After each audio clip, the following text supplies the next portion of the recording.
तपाईहरुको चिरपरिचित हाम्रा चिरपरिचित प्रतिनिधि सभा सदस्य सुनसरी क्षेत्र नम्बर 1 का प्रतिनिधि सभा सदस्य तथा धरान उपमहानगरपालिकाका निवर्तमान मेयर आदरणीय हर्क साम्पानज्यूलाई आफ्नो प्रमुख अतिथिको मन्तव्य राखिदिनको लागि म हार्दिक आग्रह गर्न चाहन्छु।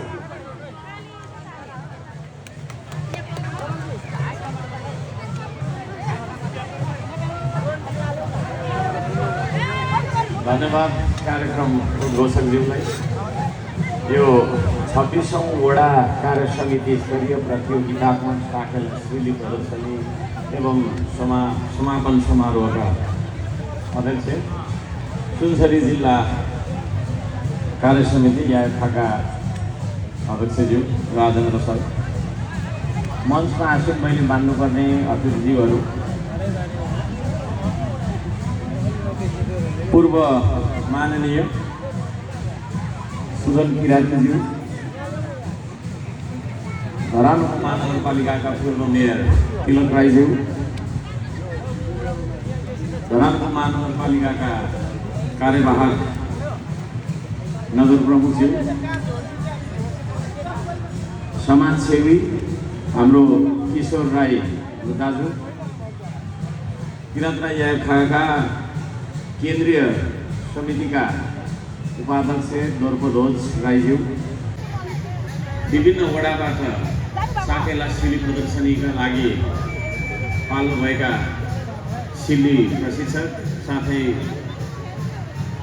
शैली प्रदर्शन गर्ने साकेला शैली प्रदर्शनकर्ता कलाकारज्यूहरू, उपस्थित सम्पूर्ण जनसमुदाय, पत्रकार, सुरक्षाकर्मी सबैजनालाई मेरो तर्फबाट हार्दिक सेवालोभ गर्न चाहन्छु, हार्दिक नमस्कार टक्राउन चाहन्छु। साकेला उभौलीको मुरी शुभकामना छ। यहाँहरू सबैजनाको जीवनमा सुख शान्ति सफलता समृद्धि सब थोक मिलोस्। यो अवसरमा सुम्निमा पारो हामीलाई सम्झेर त्यो कामना गर्न चाहन्छु। यहाँको जीवनमा दुःख कहिले पनि नआओस् त्यो कामना गर्न चाहन्छु। प्रकृति संस्कृति र प्रविधि भन्ने मान्छे प्रकृतिको संरक्षण गर्नुपर्छ, संस्कृतिको संवर्धन गर्नुपर्छ, प्रविधिको प्रवर्धन गर्नुपर्छ। धेरै कुराहरू राख्न चाहन्न। संस्कृतिको बारेमा भन्नुपर्दाखेरि हाम्रो बुझाइ अत्यन्तै थोरै हुन सक्छ, किनभने संस्कृति भनेको एउटा महासागर जस्तो, अनन्त आकाश जस्तो हो, जसको सुरुवात कहिले भयो, कसरी भयो, कसले गर्यो भनेर हामी ठ्याक्कै भन्न सक्दैनौँ। तर यो धेरै लामो समयदेखि चल्दै आइरहेको छ। प्रकृति भन्ने बित्तिकै हाम्रो शरीर, संस्कृति भन्ने बित्तिकै हाम्रो सोचाइ भन्ने मान्छे म। हामी के सोच्छौँ, के बोल्छौँ, हाम्रो मनोविज्ञान के हो, हामीलाई कस्तो कुराले बिजाउँछ, कस्तो कुराले हामीलाई खुसी महसुस गराउँछ, यी सबै कुरा हाम्रो संस्कृतिमा भर पर्दछ। आज साकेला शैली यहाँ प्रदर्शन भइरहँदा यो देशमा भएका विभिन्न संस्कृतिहरूमध्येको एउटा किराँत संस्कृतिको बारेमा अलिकति बोल्न मन लाग्छ। किराँत संस्कृतिले काम गर्नु भन्छ। यो साकेला शैली भनेको पनि कामकै अभिव्यक्ति हो। मेरो बुझाइ विगतमा हाम्रा पुर्खाहरूले हामी आज जति धारा प्रवाहमा बोल्न सक्छौँ, जतिवटा भाषाहरूमा कमान्ड गर्न सक्छौँ, त्यति बोल्न सक्नुहुन्न थियो। उहाँहरू काम गर्नुहुन्थ्यो र कामको अभिव्यक्ति दिनुहुन्थ्यो, हातको इसारामा बोल्न सक्नुहुन्थ्यो। उहाँहरूले काम गरेर एकअर्कालाई भन्न खोजेको कुरा के हो भन्ने बुझाउनुहुन्थ्यो। त्यही बातचितको कुरा जस्तो मलाई लाग्छ यो साकेला शैली, जहाँ धान रोपिरहेको, धान काटिरहेको, विभिन्न खालका चाहिँ कृषि सम्बन्धी कामहरू गरिरहेको भन्ने शैलीहरू हामी देख्छौँ। प्रकृतिमा चराचुरुङ्गी कसरी चाहिँ बातचित गरिरहेका हुन्छन्, कसरी चाहिँ गतिविधि गरिरहेका हुन्छन् भने प्रकृतिको अनुकरण पनि त्यो शैलीहरूमा हामी देख्न सक्छौँ। विभिन्न खालको शैलीहरू देख्न सक्छौँ। त्यसो हुँदाखेरि यो साकेला सिली भनेको एउटा सशक्त अभिव्यक्ति हो जो हाम्रो पुर्खाले हामीलाई छोडेर जानुभएको छ, जसको निरन्तरता हामीले चाहिँ अहिले दिइराखेका छौँ र त्यसै निरन्तरता अन्तर्गत प्रत्येक साल यही ठाउँमा यसरी नै भव्य समारोह आयोजना गरेर विशेष गरी सुनसरी जिल्ला कार्य समिति यायखाका हाम्रा पदाधिकारी सदस्यज्यूहरूले आयोजना गर्नुहुन्छ र यसमा हामी सबै रमाउन पाउँछौँ। आयोजक समितिलाई म बुरी धन्यवाद दिन चाहन्छु, हार्दिक बधाई दिन चाहन्छु। आदरणीय दाजुभाइ दिदीबहिनीहरू, हामी हाम्रो संस्कृतिलाई जोगाउन चाहन्छौँ, त्यसलाई अझ निखार्न चाहन्छौँ, अझ यसलाई परिष्कृत गरेर प्रदर्शन गर्न चाहन्छौँ।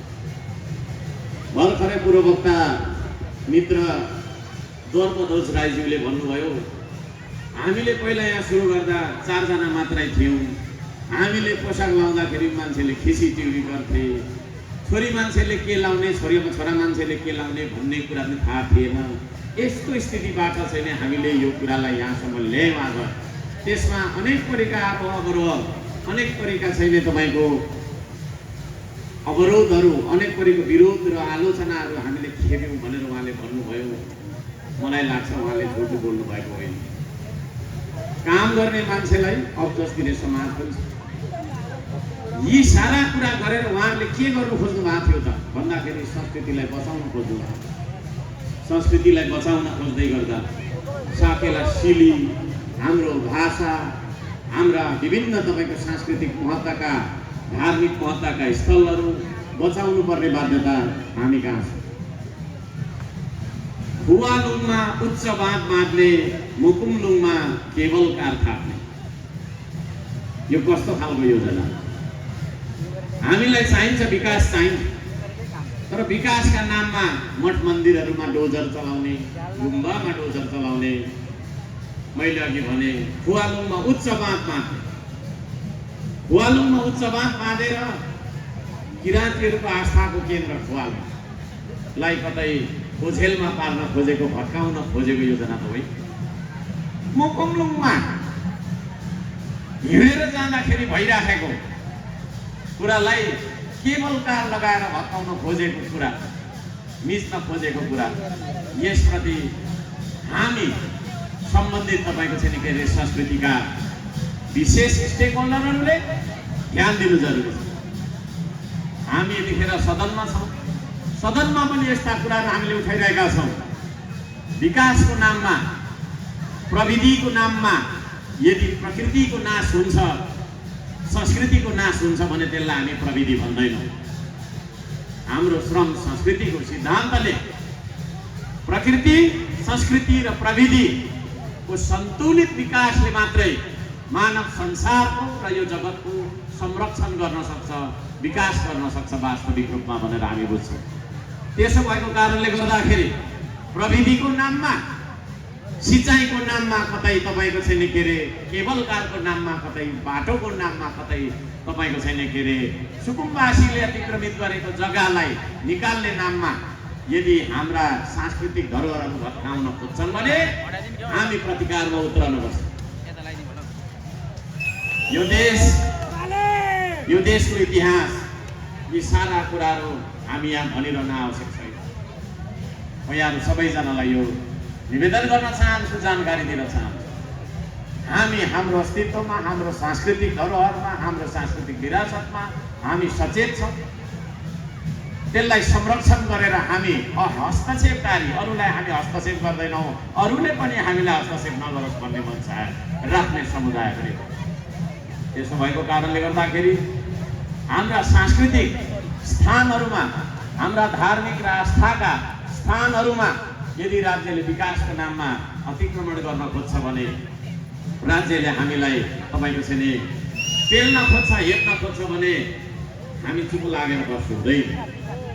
त्यही राज्यभित्र हामी पनि छौँ, हामी पनि राज्यको हिस्सा हौँ। यो म यहाँ सबैजनालाई जानकारी दिन चाहन्छु, निवेदन गर्न चाहन्छु।